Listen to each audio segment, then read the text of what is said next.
I'm Nan Sonater. I'm the director of the book festival, I should say. The library director is Amy Raff, who's on video duty back there. And it's been really fun and exciting, and I expect that the next hour and a half will be very fun and exciting as well. I have the honor of introducing these two because the director and I got to say, I want to do that. So, much of my life I've spent as a bookseller, and I was managing the venerable Provincetown bookshop 7 years ago, I don't know, when I got a call and a woman's voice said, "Is this Nan Sonater?" And I said, "Yes," and she said, "This is Julia Glass. Michael Cunningham suggested that I call you." And I just about fainted. I was like, I have made it as a bookseller.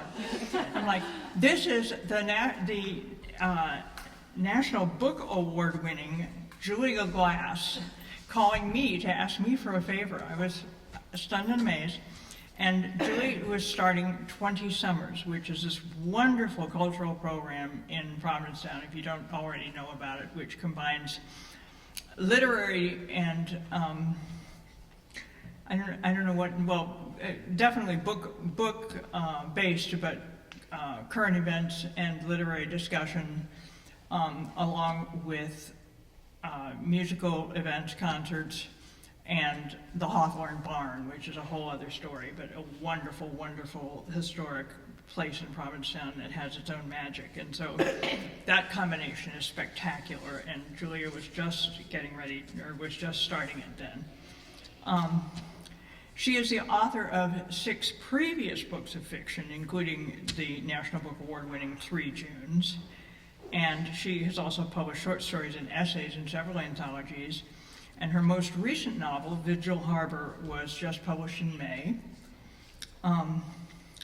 She is the distinguished writer in residence at Emerson College and, of course, co-founder of 20 Summers.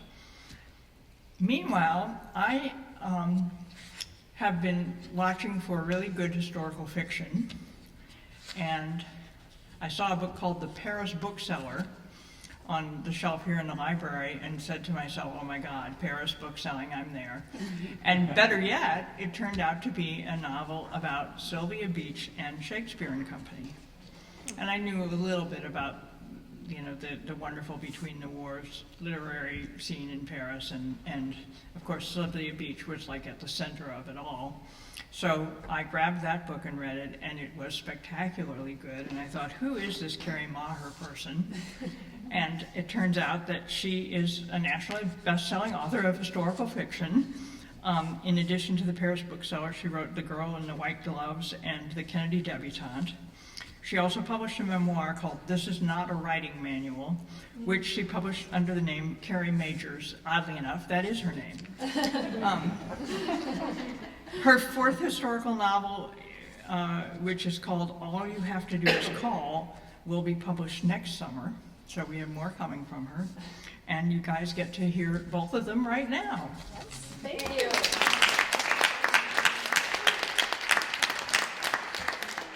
Are these on? Yes. No. There. Is that on? You turned it off, I think. It was on. Leave it to me. Okay, here we go. There we I'm go. on? Yeah. Okay.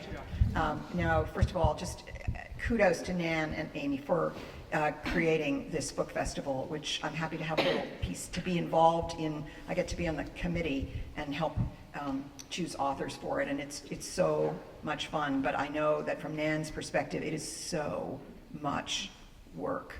And thank you, Nan, for doing this. Also, that was actually about 11 or 12 years ago that I called you.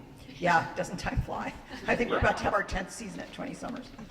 So anyway, I'm so thrilled to be here with Kerri, and so first of all, I'm gonna have Kerri tell the story of how we met, because it's kind of meet cute, isn't it?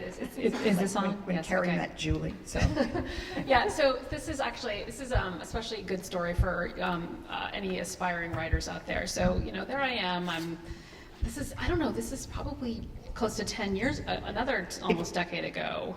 You know, I think it was I can figure out which book it was. I think it was 2008 or 9. Okay, all right.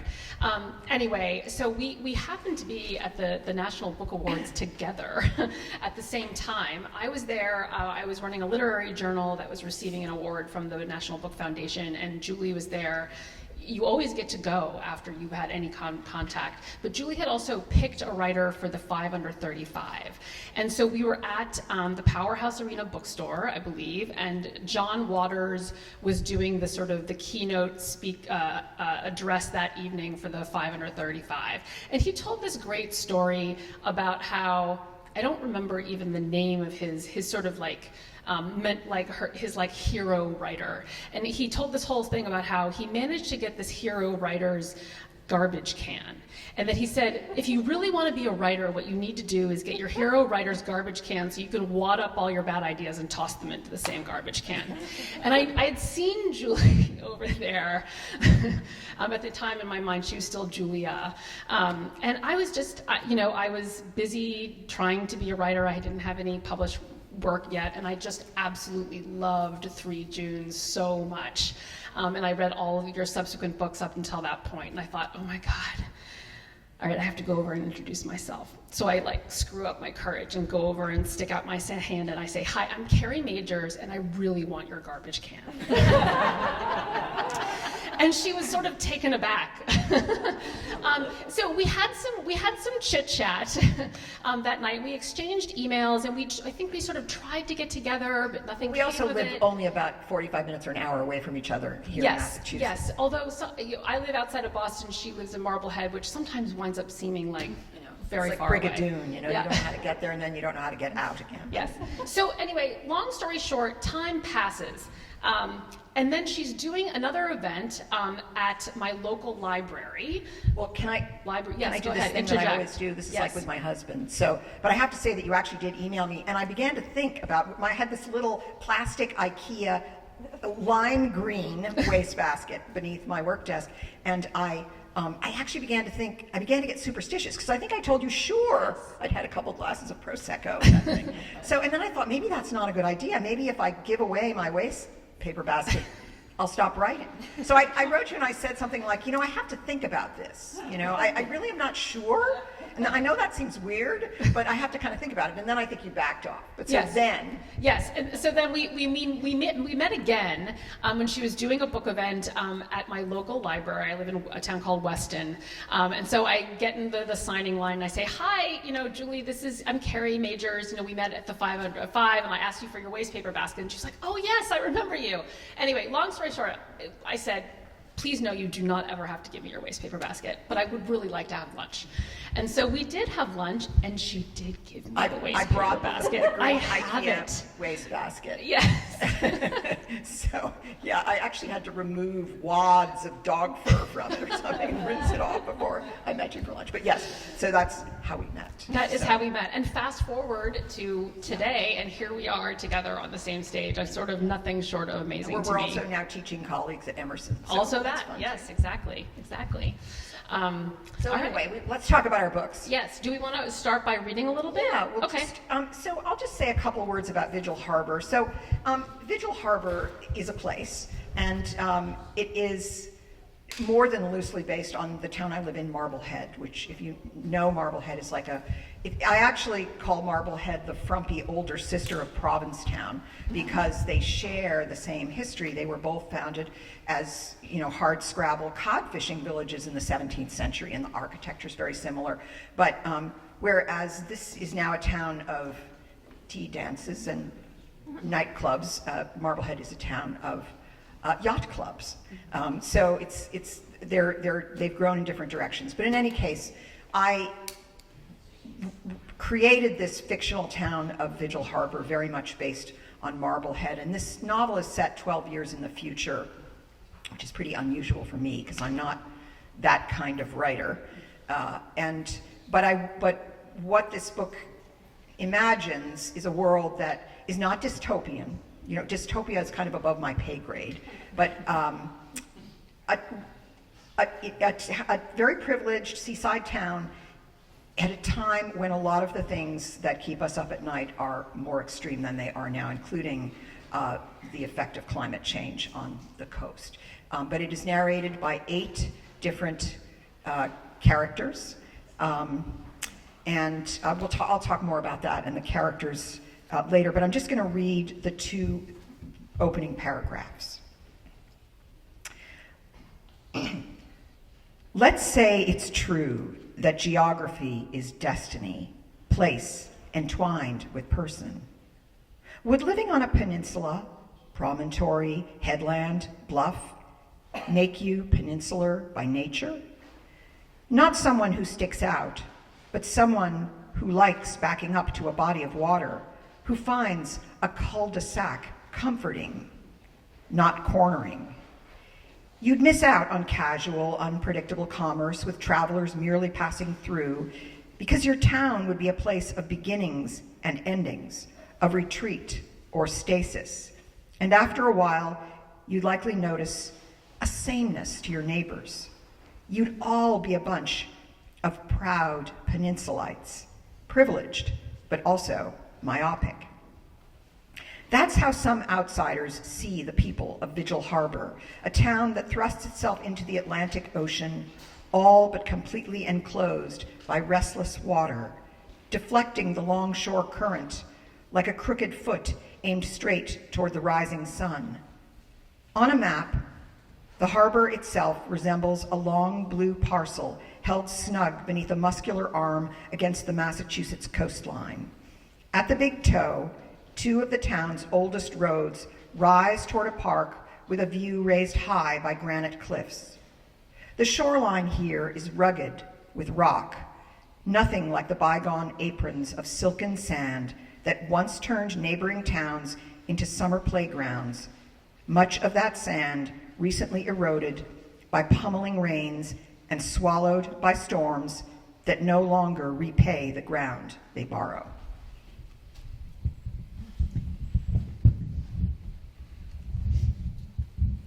I literally can't follow that, but I do think that my opening, we both begin with place, and so I'm going to open with Paris in the 1920s. Actually, it's 1917 when it opens. I'll actually read the epigraph to part 1.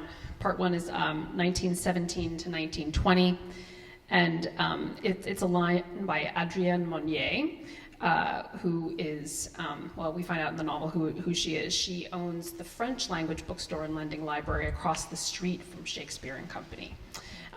She said, "Famous people, they were not born so.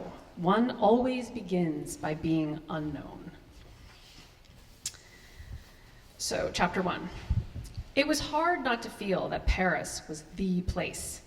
Sylvia had been trying to get back for 15 years, ever since the Beach family had lived there when her father, Sylvester, was the pastor of the American church in the Latin Quarter, and she was a romantic teenager who couldn't get enough of Balzac or Cassoulet. What she remembered most about that time, what she'd carried in her heart when her family had to return to the United States, was the sense that the French capital was brighter than any other city she'd been in or ever could be in. It was more than the flickering glass lamps that illuminated the city after dark, or that ineluctable glowing white stone from which so much of the city was built. It was the brilliance of the life burbling at every fountain, every student meeting, every puppet show in the Jardin de Luxembourg, and opera in the Théâtre de l'Orient. It was the way her mother sparkled with life, read books, and hosted professors, politicians, and actors, serving them rich, glistening dishes by candlelight at dinners where there was spirited debate about books and world events. Eleanor Beach told her 3 daughters, Cyprian, Sylvia, and Holly, that they were living in the most rare and wonderful of places, and it would change the course of their lives forever.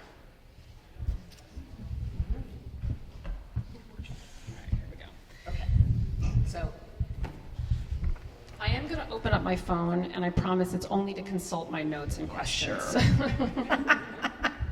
Checking your social media again. Yeah, right. Do you want to ask me a question first, or shall I? So Go ahead. So first of all, I just Thank you would for really this. love you to give everybody, well, first of all, why Sylvia Beach? Why, and also, I knew about Shakespeare and Company, and I'd heard of Sylvia Beach.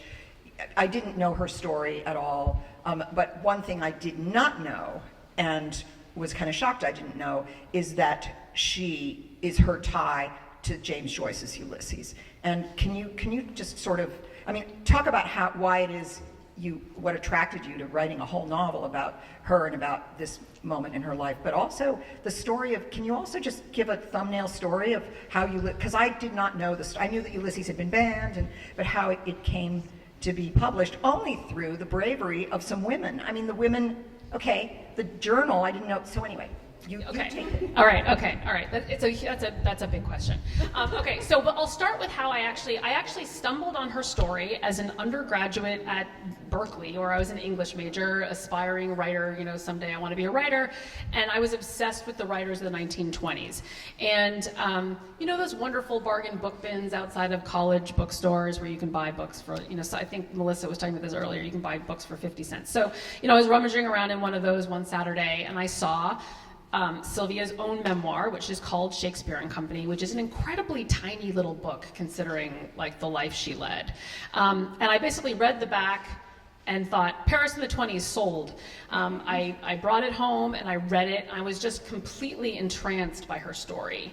You know, it was obviously, she knew Ernest Hemingway and, you know, all the other famous writers that I admired from this time period.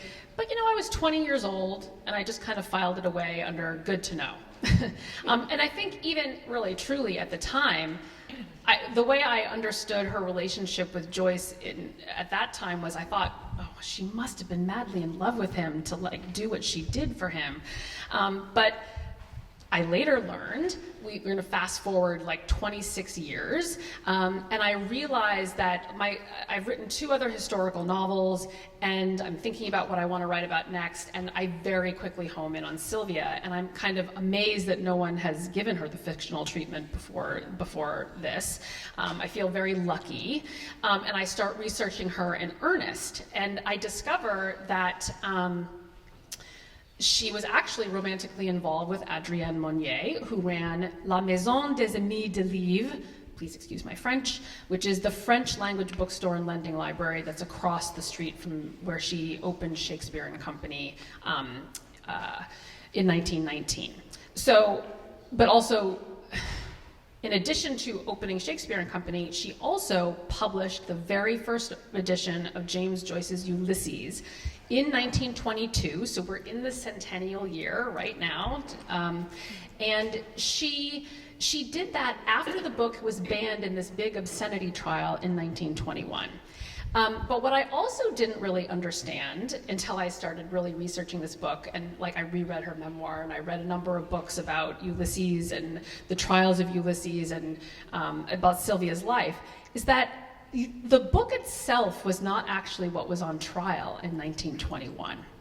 It was Because it wasn't a book yet. It wasn't a book And yet. that's what I had never understood. Yes, it was being serialized in one of the avant-garde literary journals at the time called The Little Review. Now, The Little Review was run by 2 women editors who were also themselves a couple, Margaret Anderson and Jane Heap, out of Greenwich Village in New York. And they were the 2 who stood trial for publishing Ulysses. So it was 2 female publishers and editors who stood trial for publishing potentially obscene literature. And they were the ones who were found guilty in 1921 and had to pay a fine and all the rest of it. It was not James Joyce. So Joyce and his book itself, well, ultimately the book was retried in the 1930s, and then it was actually the book itself that was tried. But when it was convicted of obscenity, it was the 2 women publishers who were actually, found guilty. And in a really sort of amazing moment in the trial, the judges sort of say, I mean, there's all this talk about who are they trying to protect from this obscenity? And of course, you know, it's women. But the lawyer's like, but you're like, sir, it's 2 women who published this book. So it's an amazing story. It really is. You know, okay, so the other question, you know, I have to ask Kerri is, you know, when you write historical fiction, you're writing about real people, so, you know, that's your job. But to render actual dialogue among people like Ezra Pound and Ernest Hemingway, I mean, who are characters in this book, never mind James Joyce, who's a major character, and you really recreate so vividly, I mean, they aren't around here to tell us if it's accurate, of course, the kind of intense relationship, not romantic. No, definitely not romantic. Between Sylvia and James Joyce. And I mean, he relies on her for a lot more than just being his literary patroness. And she's also never published a book before. You know, she takes this on, she's not a publisher, she's a bookseller, but she wants to see this book go into the world. And so anyway, I just have to ask, how do you get into a zone where you dare to write dialogue among the literary great writers who you so revere from the 1920s? Did you have to like have a shot of whiskey, a la Hemingway, and pull out your bullfighting cape? Okay, I'm going to answer this question, then I'm going to ask you a question. Okay. So, I mean, there are kind of two answers for that. One answer is I try to do as much research as I can to kind of get the voices of these people in my head, the essence of what I think their voices are. In my mind. And in the case of this book, I obviously, like I said, I reread her memoir. There's an amazing biography of her that was written in the 80s called Sylvia Beach and the Lost Generation by Noelle Riley Fitch. There's a volume of the letters between the two of them. I read those, and I read a number of her letters. But I try to do my homework as best I can. And then I try to embrace, Dolan Perkins Valdez I don't think she's here yet. She's in the 4:00 session, but I heard her speak at the Historical Novel Society conference a few years ago, and she gave this another keynote address. She gave this amazing speech about how we do our homework and then we make shit up. And we just have to feel that we are allowed to do that. Can I just quickly say something? Yes. So the way I do it is I make shit up and then I go do my homework. Okay. All right. Okay. So let's just pause there. Say more about that. No. But you're in the middle of a story. Oh, okay. Well, so the second answer to the same question is this. If this had been my first try at historical fiction, I would have given up. Honestly, because I would have been way too intimidated to put like words in the mouth of Ernest Hemingway and James Joyce. I like to say I had to practice on John F. Kennedy first and Alfred Hitchcock because my first historical novel is about the Kennedy family. So I had to get over this hump where I did have this like real crisis. I was like, who am I? I mean, at the time, I was an unpublished novelist still. I was really invested in the story of Kathleen Kennedy, who was one of John F. Kennedy's younger sisters. But I was really like nervous to sort of put words in their mouths. And two different writer friends of mine from very different parts of my writing life said the same thing to me, like within 2 weeks of each other. And they both kind of said to me, but Kerri, it's your book. They're your characters. So, as I like to say, this James Joyce, this Sylvia, this Ernest Hemingway is my version. It's my interpretation of them. It would be, if you were to write the same book, it would be very, very different. And I like to embrace that tension. It's part of what enables me to sort of shove the fear aside and be able to make the shit up when necessary. But like that is something that this book, I might in dialogue put words in other people's mouths, but you are actually getting into the minds of 8 people in one novel, which I find just kind of stupendous. And there's like, this is sort of a little bit like I want to better understand. Well, let's start there. How did you decide in this book that it was going to be told from 8 perspectives?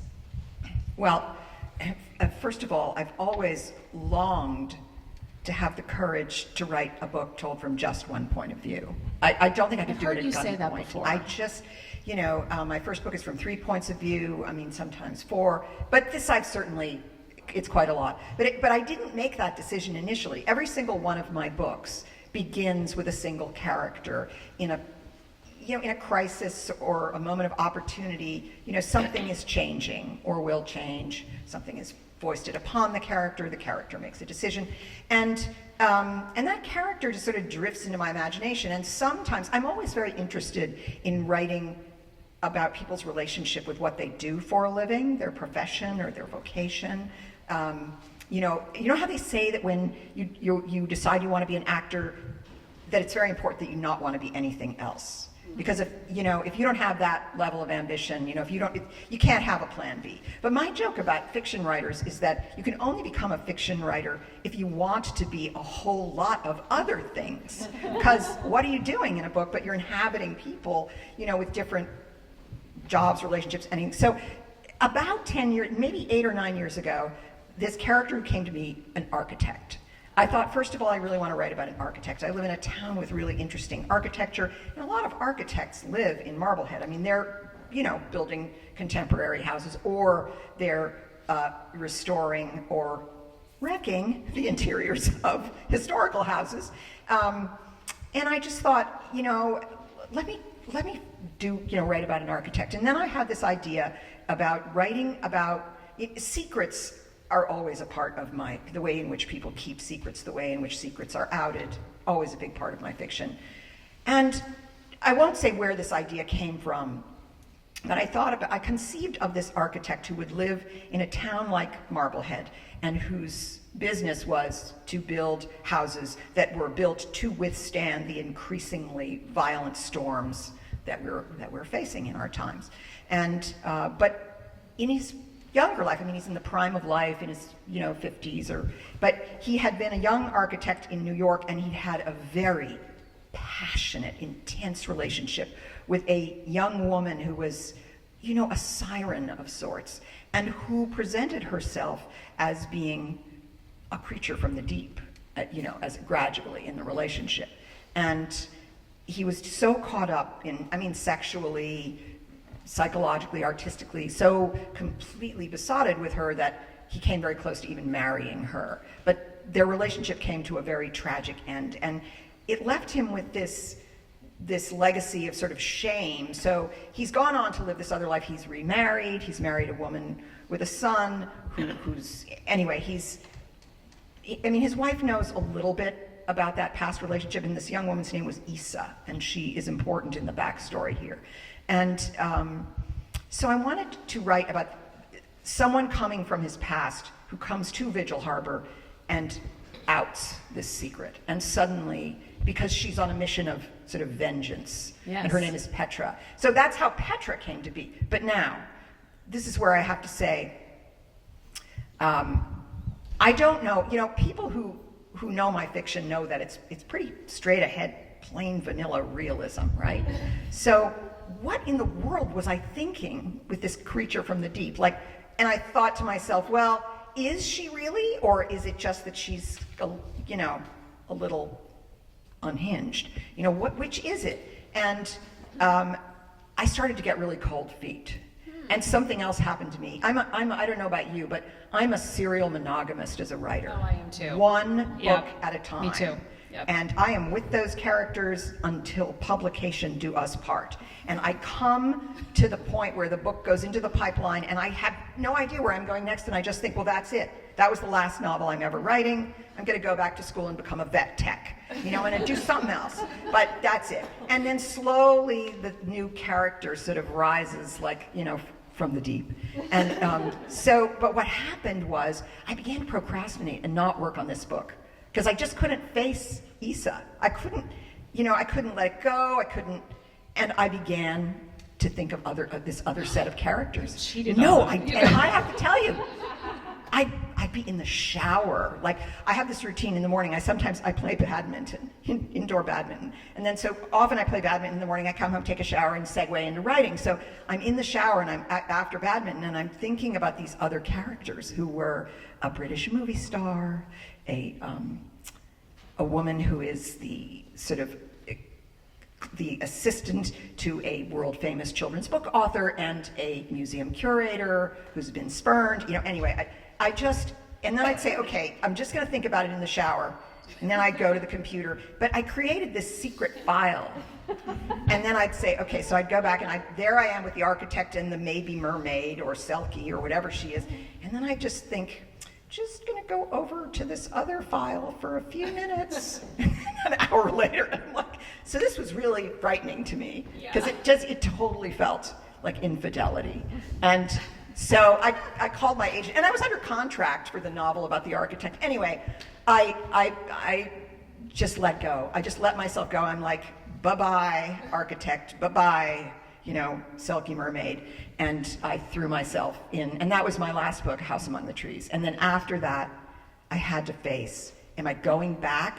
Will this book take me back? I mean, I'd written 75 or 80 pages, and I'm kind of stubborn, and I didn't want to throw them away, but my joke and my acknowledgments is that I and this novel went into marriage counseling together, and we came out the other side, and we worked it out. But what happened in the interim, a few years had gone by. Yeah. And if I tell you that I abandoned this book, or I thought I'd abandoned it in about 2014, 15, and then that I came back to it in 2017, the world looked a little different. Yeah.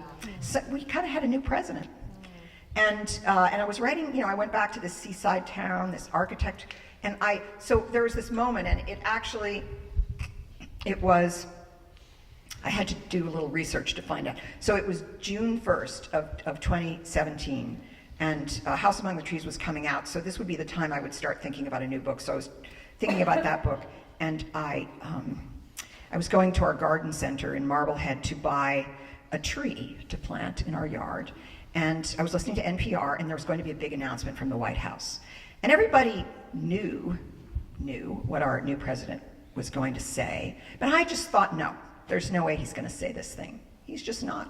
So I pull into the parking lot, I park, and I leave the radio on, and I'm listening, and on he comes. And yes, indeed, he withdrew us from the Paris Climate Accord. And I cried. I sat in my car and I cried, and I thought, do these people have children and grandchildren? And whatever I might think of that man, was he really, really that ignorant of science? Was, how could this happen? And granted, the Paris Accord is hardly, it's got problems, but what? So and here's what I began to think. What if you were a climate scientist or a climate, a green activist, let's say, and you're in this moment in time and you just think, really? Like all the work you do, just thrown into the sewer.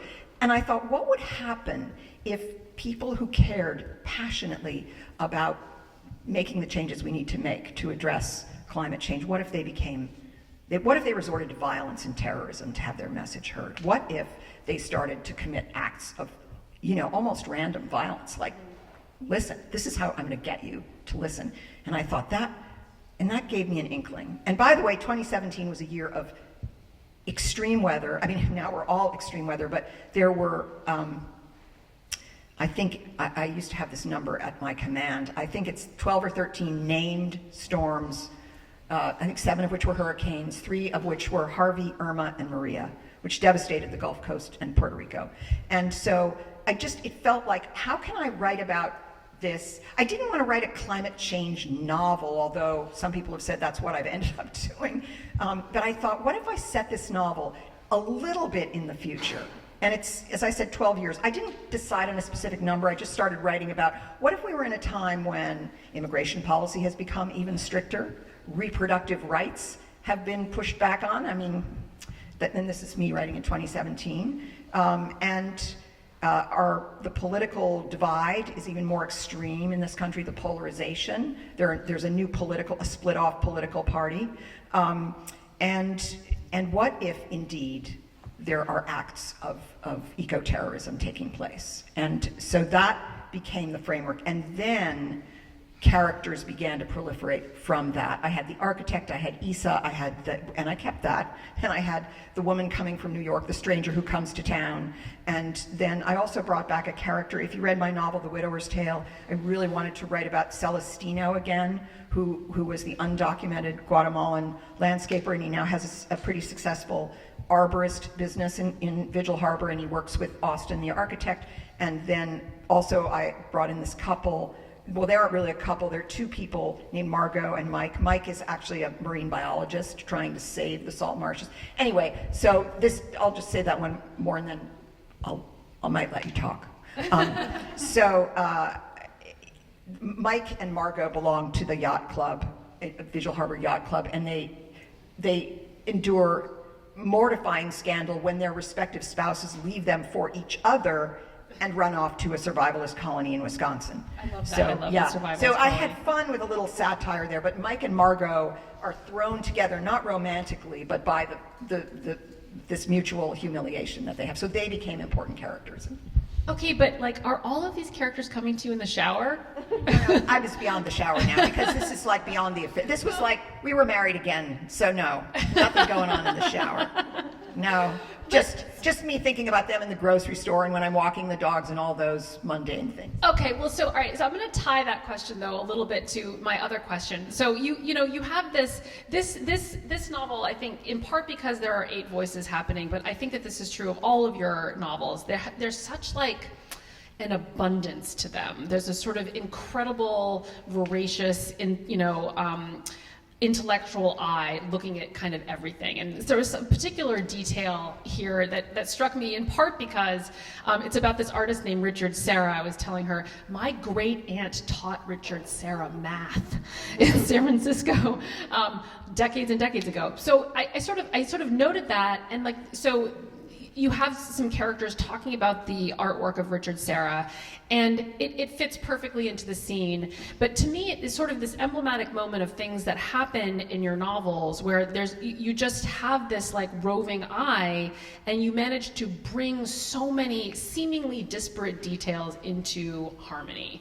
And like, I guess I wonder from a craft perspective, like, do you have drafts that have even more details, that you wind up having even more characters and details like that wind up on the cutting room floor? Or does it sort of like just emerge organically and it just like works? Well, Does that make sense? so it emerges organically, but it doesn't always work. I mean, no, I'm an overpacker, I'm an overwriter. I mean, I have to kneel on my suitcase no matter where I'm going. You should see how much I brought for this weekend. But you never know Same. you never know what the weather's going to be in Provincetown, so you It's got to true. have everything. Same. So I overpack the book. I mean, people could accuse me of it being still overpacked, but this is my joke about my editor, and I have had the same editor for 7 books. I'm very lucky in that respect. And my joke about her is that if she weren't one of the great editors in publishing today, she would be a crack diet coach.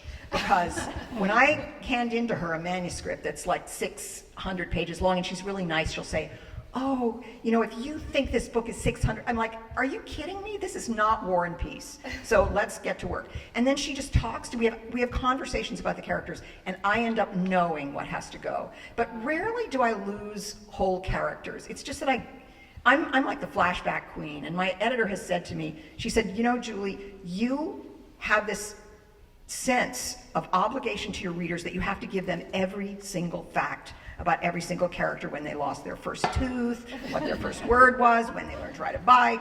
You don't owe them that. So just rein it in, and that's usually what happens is I cut back on the flashbacks. Okay, So, but right. that flashback, which came out of an experience I'd had being inside of one of those Richard Serra torqued spirals in the Gagosian Gallery in the middle of a thunderstorm, I just wanted to use that. It's like, don't you have little things? Maybe with Yes. historical fiction it's not so easy, because No, I I have- little treasures from my life, little memory treasures that I just want to use, and I popped it in like a puzzle piece there. Yeah, no, I actually think that with historical fiction, we have the same kind of problem, but it comes from our research, right? It's like, oh, this little piece of information, like about, this real life person, I have to like shoehorn it in there because it just is like, so I want everyone to know.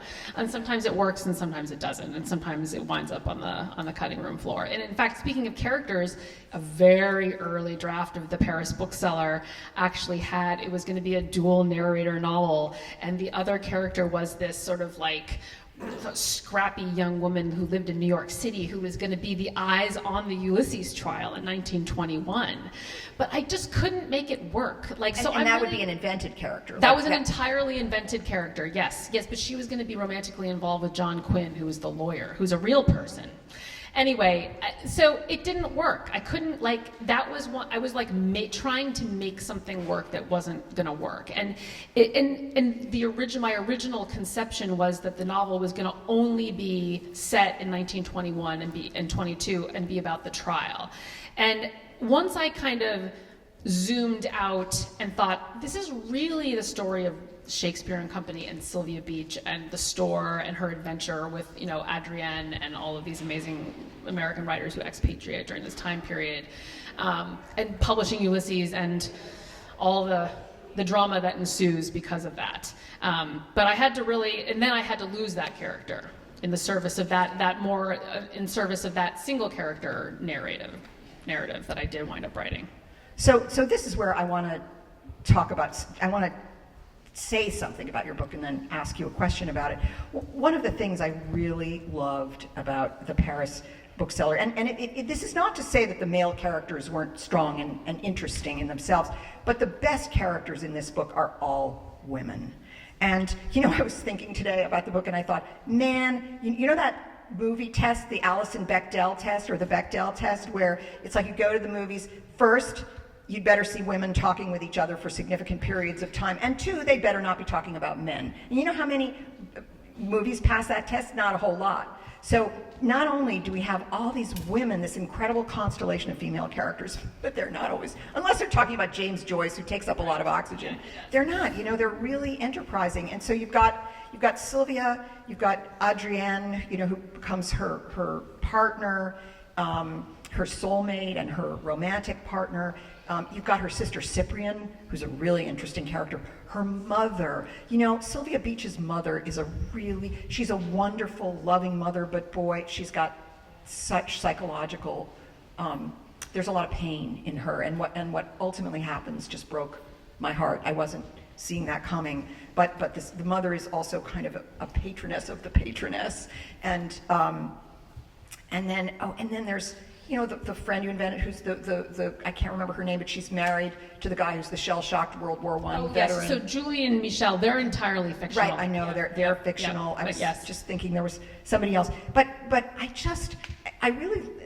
you also, and I know you probably talk about this in every event, but I want you to talk about it. Okay, too, I'm happy to talk about it. Especially because we're in Provincetown, is writing about what it was like to be queer in Paris in the 1920s. I think we, from the American perspective, imagine that it must have been really hard to be, out of the closet. And you told me that the closet itself is a much more modern concept, which I didn't know. Could you just talk about, how you captured faithfully the culture of Paris? And what it was like for homosexuals in Paris? Yeah, then? so, this was something that I really felt like I wanted to be careful and as true as I could be of the public record. And I wound up discovering that, I think we all intuitively have this idea that Paris has always been this kind of bohemian, paradise for people to live all kinds of interesting, colorful lives. But in fact, it turns out that same-sex relationships were decriminalized at the time of the French Revolution. So it is true that gay couples were able to have relationships in Paris in a way that they couldn't have in any of the other major metropolitan cities during the 1920s, even though gay bars and cabarets were all the rage in Chicago, Berlin, New York, all the major metropolitan cities. But it was only in Paris where they weren't like entirely illegal. That being said, they still had to be careful. Adrienne and Sylvia were able to effectively live as a married couple. I don't know if Melissa, I'm not seeing Melissa, who's talked in the last, I listened very intently to what she was saying about Willa Cather and her partner in the 19-teens and 20s, and the ways in which we might want to like revisit the way these relationships actually functioned and were accepted. Famously, Gertrude Stein and Alice B. Toklas were living as a married couple in Paris in the teens and 20s and into the 30s. And indeed, so were Adrienne and Sylvia. It was, of course, a very bohemian area of Paris. So we're talking about the Left Bank, the Latin Quarter. There were thruples, there were couples, there were many permutations of relationships happening during this sort of very special time in Paris. So I just tried to kind of embrace it as much as I could, but also stay true to what the general social mores of the time were. You weren't going to get straight couples like making out on street corners, so everyone was being a little bit discreet. The other question that I wanted to ask you, and this is, so when you're a historical novelist, you're not a biographer, obviously. And biographers, I think, are compelled to tell someone's story from cradle to grave. And you don't have to. And I've noticed, your book about Kik Kennedy, because of the way her life ends very tragically, I was very curious when I read that, where were you going to end the story, not taking it all the way to, and she died quite young. And I thought you did it beautifully. I mean, even though the reader knows, at least if they read know what happened to her. So how do you decide in general, and how did you decide in this case, where to enter Sylvia's story and where to depart from the story? Because I guess the starting point is obvious. She's in Paris. She wants to. How can she be here? How can she get a footprint there? But how did you decide where to end the story? So it is always a decision. In the middle novel, Grace Kelly, I do go all the way to the end. I didn't really want to write all the way to the end, but my editor was like, you must do that. She also was like, you also must write the a scene of the wedding. I was like, I really don't want to write the wedding. I was like, people can like go to YouTube and like see the wedding. She's like, you have to write a scene in the wedding. I'm like, okay. But in the case of this novel, this is an especially interesting question for this novel because it took many forms and had a few different frames and different endings. After I got rid of the scrappy, entirely fictional dual narrator, I had for a little while a prologue that was actually during the Second World War when she has to close the store, and then I started the novel in 1919. I threw that out.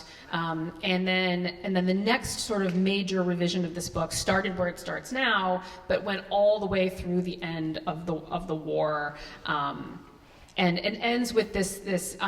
People who know Shakespeare and Company lore know this story. It's not like it's this great story. She tells it in her own memoir where. Paris is liberated by the Allies, and like the next day, Ernest Hemingway strides down the street and says, "I've come to liberate Shakespeare and Company." And I really wanted that to be the last scene in my novel, but it just didn't work out that way. And the reason is because those last 8 years with the store being open always felt a little bit tacked on to me. It felt like the beating heart of the story was the story of the amazing adventure of opening Shakespeare and Company, publishing Ulysses, and then going through the kind of drama with Joyce and Adrienne and all the other the secondary characters who helped with the publication of Ulysses. Sort of through to the end of that story. I'm being a little coy, no spoilers, but so that wound up feeling like a complete arc in a way that, like, going all the way to the end life of the store didn't. So it's like a feel thing, but I want to ask you that question too, and then maybe we can go to audience questions. Yeah. Like, how did you decide to go like as many years in the future as you did? So, first of all, I just want to say one thing about your book in response to what you just said. So, you'd think the first half of the book is just, I was just like, here I am in Paris, here I am with all these, it was wonderful. But the suspense in your book, it's so interesting. I mean, even though we all know, Ulysses got published and everybody, either has read it or feels guilty about not having read it. I'm in the latter camp. So you'd think, the suspense isn't, will this book get rescued and published, which it made me feel. The suspense in the second half, I really couldn't put down the second half of the book, because what happened after she published Ulysses? And, all I'm going to say is I ended up being pretty damn mad at some of the men in this story. One of them fell off of a pedestal for me. Not Joyce per se, but I'm not going to say who. It was, and some of it is quite heartbreaking, but Sylvia herself, you come out in a very hopeful place, and it's a beautiful ending. I just, so surprised by so many things. You think stuff if you're in literature, and so many stories to be delved into. True. That is very true. So what was the question you asked me? So how did you decide on your kind of starting point that it was, I understand the background, but why 12 years? Like, why was that kind of, and then at what point did you have to enter the pandemic in? Okay, so this is really weird. So first of all, I didn't choose 12 years. I just started writing, and I figured, in the end I had to commit to some math. And part of it is that one of the other characters, and by the way, this character is one who I initially thought would be minor, and he became major. Is that Brecht? So Brecht. Yeah. I didn't mention him. But Austin, the architect, has his stepson, this young man named Brecht. When you meet him, he's 21. He's come home to Vigil Harbor from New York City because he was in college and he narrowly escaped one of those terrorist acts in Union Square. And he's shell-shocked. And he is working for the Guatemalan landscaper Celestino and trying to pull his life back together. And he became such a significant voice to me. And being younger, 12 years in the future, his vocabulary is a little different. He uses adjectives and he's got, it's through the mouths of teenagers that language evolves often. So I fell in love with him. And I actually fell in love with him in a motherly way. I felt very protective toward him. And one of my things was, how am I going to bring this shattered young man to a hopeful ending? Because I was determined that I would, and I didn't know how I would. And I just write forward and keep on, moving the characters around each other. And by the way, the present action takes place over less than a week. All these characters, danger comes to this very protected community. And if there's a moral, I suppose, it's that no matter where you are, you can't hide from what's going on in the world. And there's a violent event that brings together several of these characters. But so what happened is I thought, I don't want to go very far into the future. And part of the reason is that I'm a dummy when it comes to technology. And you always think, the joke is, are there flying cars yet? And people will tell us there never will be flying cars for various reasons. But I take some sort of baby steps of imagination in the technology, but I can't do technology 50 years in the future, nor do I actually really want to. I'm not really interested in that. Technology becomes inevitably important in certain ways, like there's a homeschool where parents are really trying to give their children a more retro kind of education so that they, as if they can protect them from the evils of the internet, however we see that. But what happened was, gradually, as I'm writing into it, I realized how old Brecht is, and then, what year was he born, and I just begin to commit and realize, okay, the year is, and though I never say it, it's 2034. And by the way, 2 people at book events have asked me, did you on purpose set it 50 years after 1984? And I was like, no, because I'm a math idiot, when I moved to Marblehead, so the zip code of Marblehead is 01945, and I sent my new address to my friend Stuart Onan, a novelist I really love, and he wrote me back instantly, and he said, 01945, exclamation point. If that's not an invitation to write a World War II novel, I don't know what is. And I'm like, what? And then I go, oh my God, it's 1945 if you take off the zero. So no, I did not mean to write 50 years after 1984, but I did. But here's what happened with the pandemic. I actually had pretty much finished a draft. I think I remember this. In early 2020. Yeah. And I'm like, oh my God, because here's the thing, it's kind of a paradox, but the nearer the fiction, the nearer the future you choose to write, the smaller your margin of error, because how close, I mean, I thought, will things get worse? Will we all die of some, mutation of this within, I don't know, because I'm only speculating, I'm not predicting. Right. But I thought, okay, so this is going to go on for a while, so I had to get COVID into the book.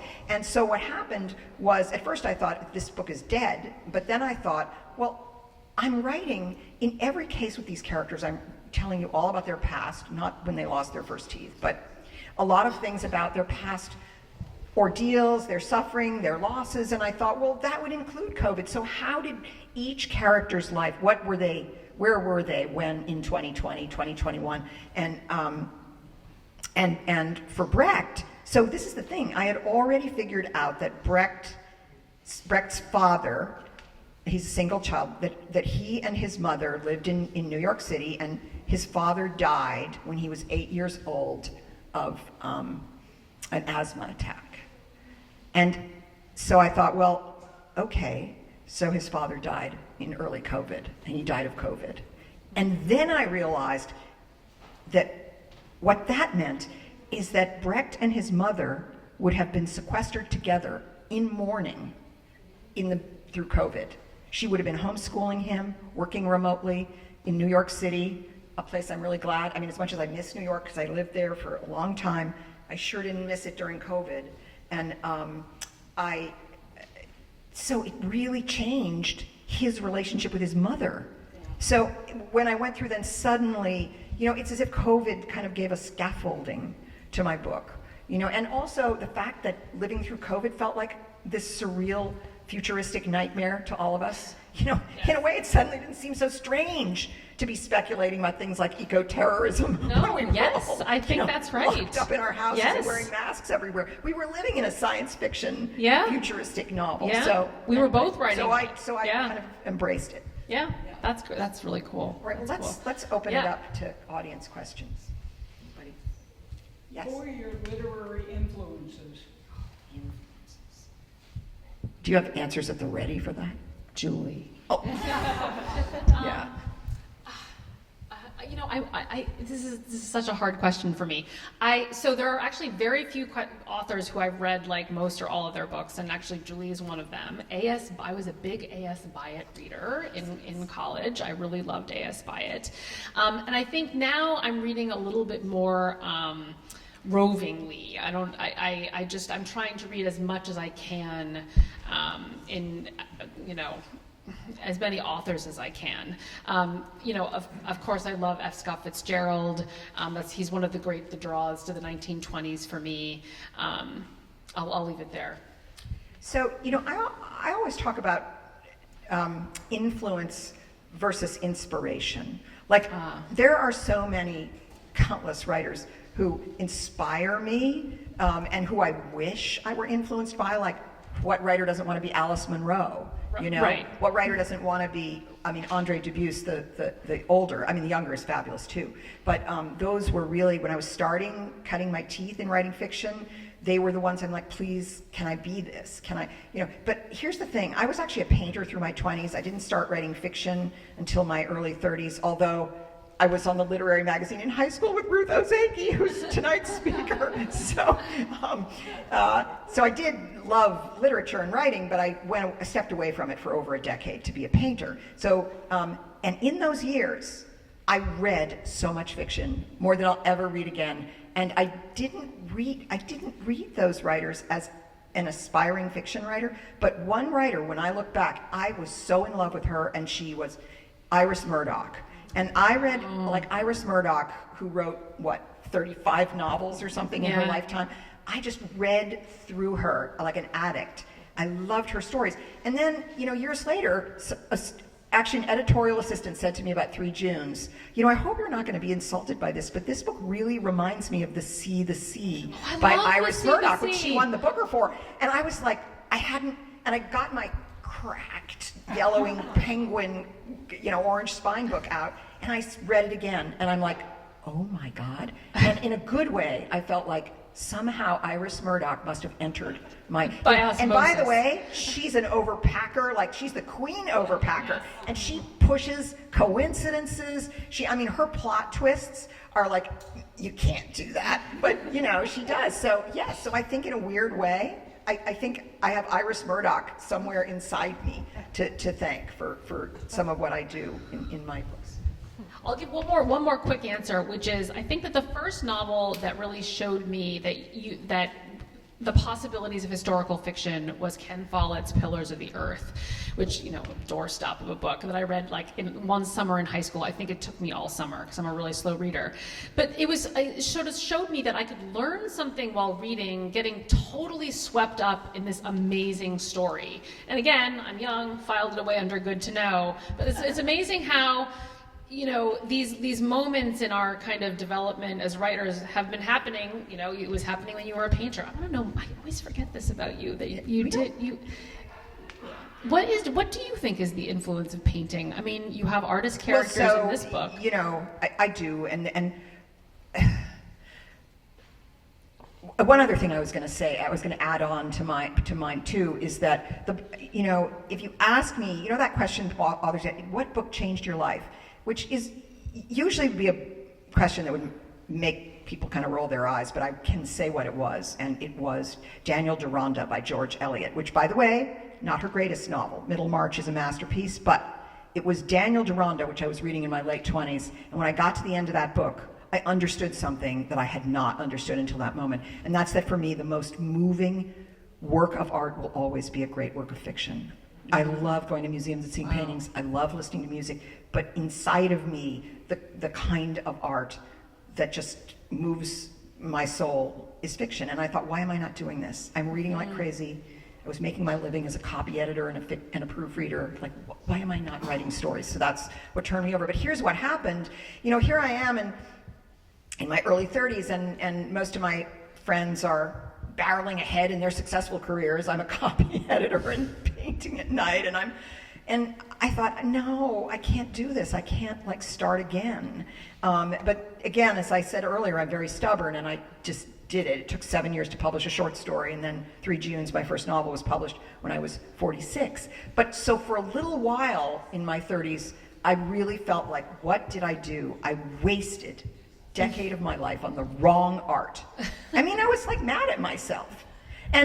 But after 3 Junes was published, people would say, oh my God, this book is so visual. And I realized something. I would never be the writer I am. And place, the whole notion, my greatest pleasure, and fiction writers each have their special pleasure. My greatest pleasure is to put the reader in a place. Yeah. If it's a house, if it's a town, if it's a landscape, and that's the legacy of my years as a painter, or that's my way of seeing it. So Yeah.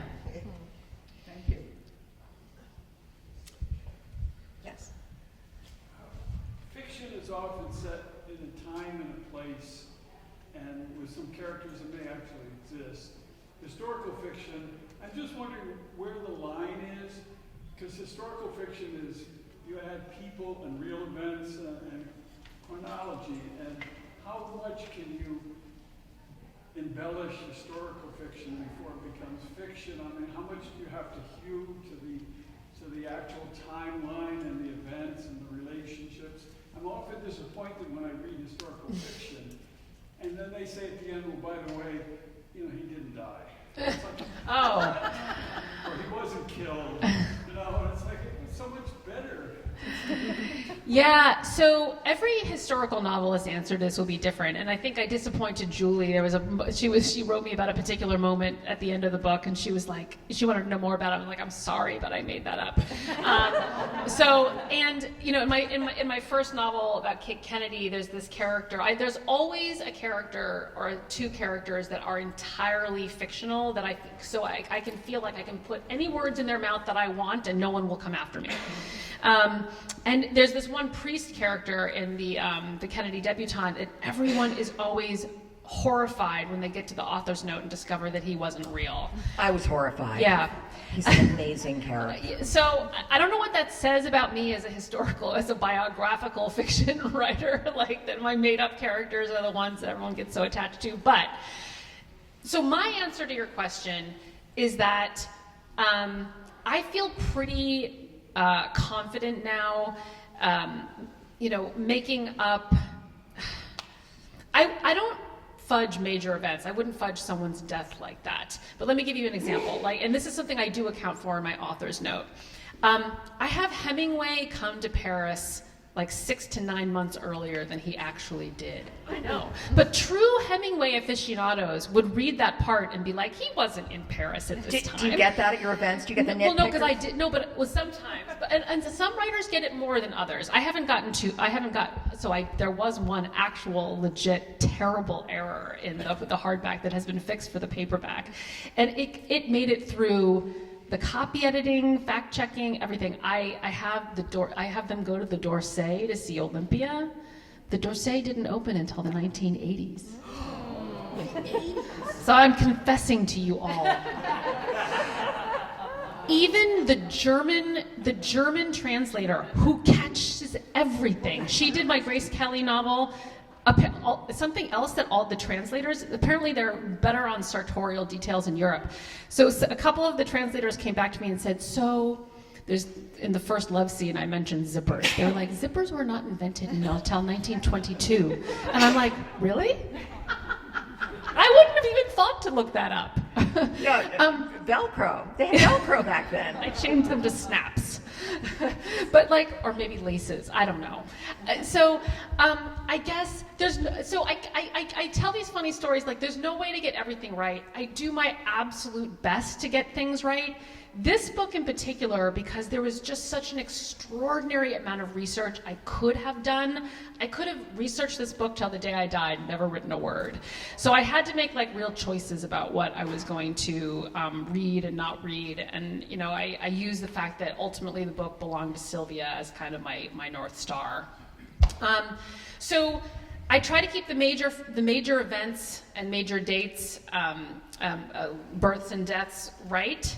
And within that, I tried to imagine what it felt like the first time Sylvia held Ulysses in her hands. I tried to imagine what it was like for her to hand it to James Joyce.